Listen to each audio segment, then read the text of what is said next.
Hey everyone, I just wanted to do a quick video today. I am doing a live series on Facebook this week about how to have healthy and happy holidays. And yesterday I talked a little bit about your physical health, and today I'm going to be talking about mental health. And so I thought I would come in here and just kind of put those two together and do a quick video here as well. This is such an important topic this time of year. I think that this season is just extra weighted with all of those emotional dynamics that come up with these topics, and just kind of can be a really hard season for people. I know that for us coming out of this heavy time of grief and loss is just kind of magnified all the good and all the really hard things as well. And I say coming out of because I really believe that when it comes to grief and loss and things like that, you really have to focus on the fact that you're moving through it. You really want to embrace those feelings. You really want to process them and move through them and realize that there's not ever going to be a time where you're just suddenly okay and those things all go away, but you do begin to live a new normal.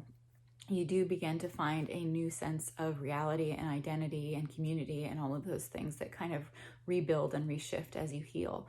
And so I think it's really important to not get stuck in that grief, but also honor it and really value it and understand that it is so painful because there was so much value there and so much love there. And any place that there's loss or strain in relationships or anything like that can cause that kind of dynamic. And so it's important to always understand that it's a process. It's something we're moving through, that we don't have to be stuck in, but that we don't have to expect to just disappear from our lives either. At some point, there's going to be times where something catches my attention and brings back the weeping or something, and that's okay. It's okay to embrace those different seasons and really understand them.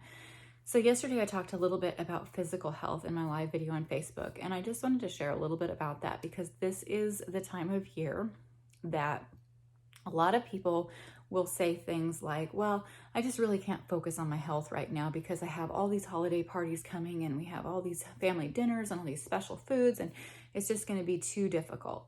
And I think that it's really important for us to understand that we are so incredibly valuable that deferring that responsibility, deferring that value is really damaging. It allows us then to arrive in January with this idea that, okay, now I'm going to get this right and I'm going to fix myself because I totally failed this last season. And it doesn't have to be that way. So I really want to challenge us to look at all of these events you have, look at your family dinners and your holiday parties and all of those things, and really map them out in the last 5 weeks that we have in this year. And look at the percentage of time that they are, because I'm pretty confident that most of us are going to have 20% or less of these occasions where it's going to be more difficult to stick to our goals. That means that we have 80% of the time where we can make really conscious, healthy, nurturing decisions for our bodies.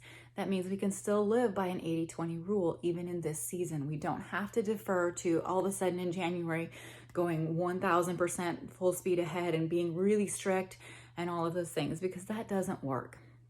What that does is set us up for a cycle of failure over and over and over and over. And we end up in the same place, in the same season, every single year. So I really want to empower us to make different decisions that way. So it's really important to make sure you're drinking all your water. Our bodies need half of your body weight in ounces every single day. And that's just to keep up and function and cleanse and everything that we're made to do. You want to watch your sugar intake. Now, that doesn't mean we're not going to indulge and have those special things. I'm going to be making my grandmother's cinnamon rolls, which we absolutely love, and they're not healthy, and we're just going to enjoy them that way. But understanding that sugar can really throw our bodies out of balance, and so it can be really damaging not only to our gut health and our insulin resistance and all of those things, but also to our mental health. It's really, really critical. And then also, making sure you're getting some sunshine and some activity every single day. Those things are so important to not only our physical energy, but our mental energy and our mental health as well. And then sleep. This is a big one because a lot of people will say, well, I just don't have time and I'm just so stressed.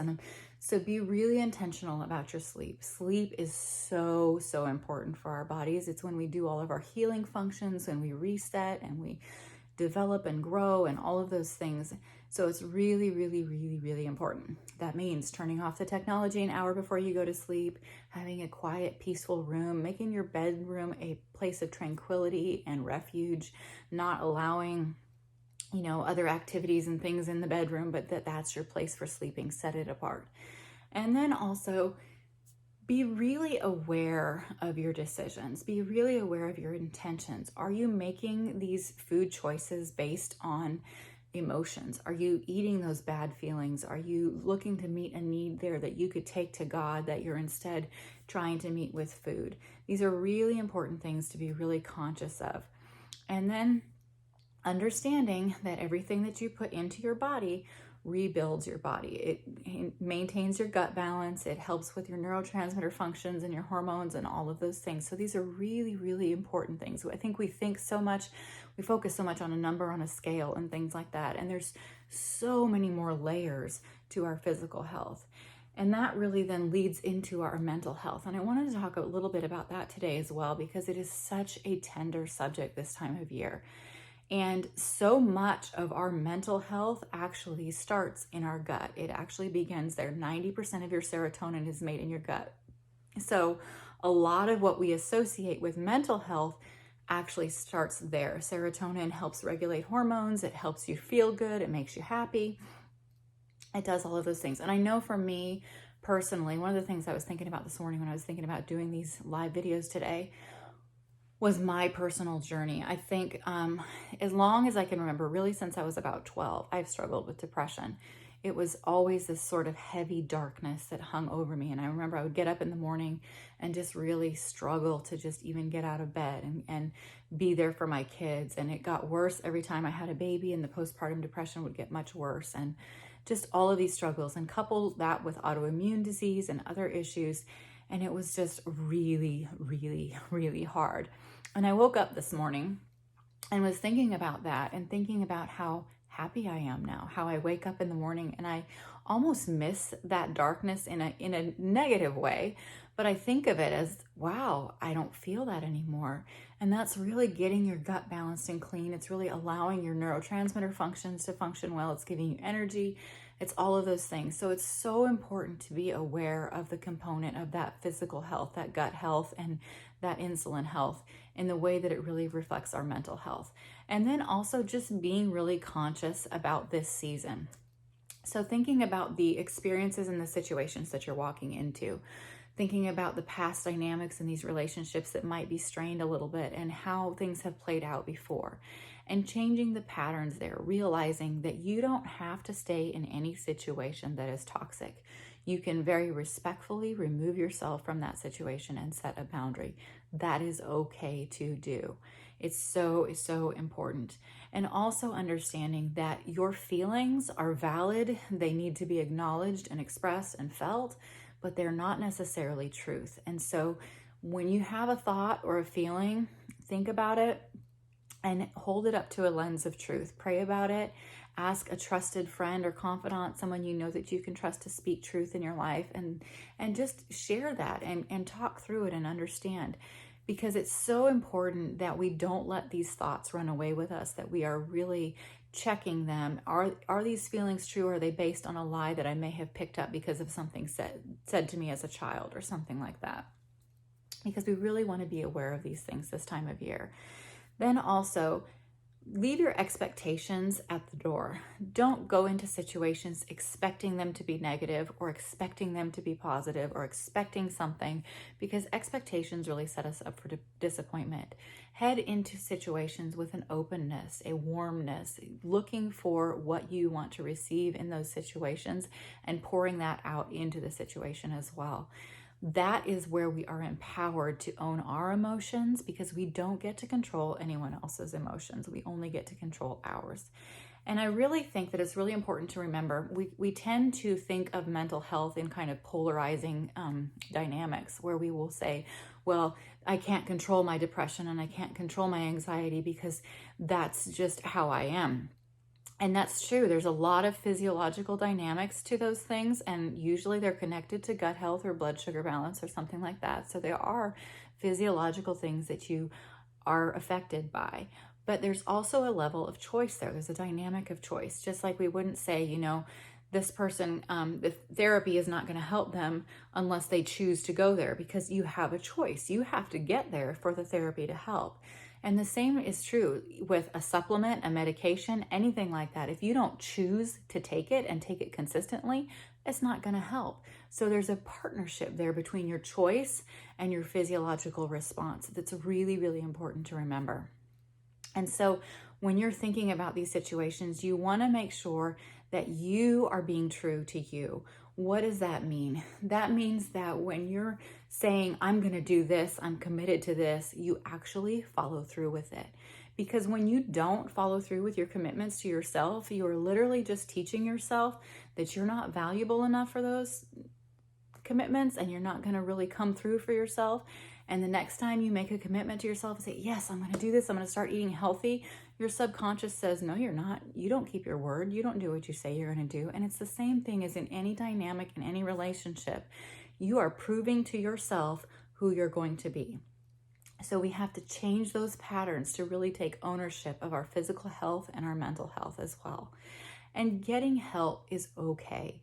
If you're in a situation and you're feeling, I'm just overwhelmed by this grief or this season or this stress or this strain or whatever it is, asking for more is okay. That is the bravest thing you can absolutely do. And it's really, really important to understand that, because that is probably the biggest failure that we have in our society, is that we don't do that. We don't teach people to do that. We don't embrace that, and we don't celebrate that. And it's so, so important, especially this time of year.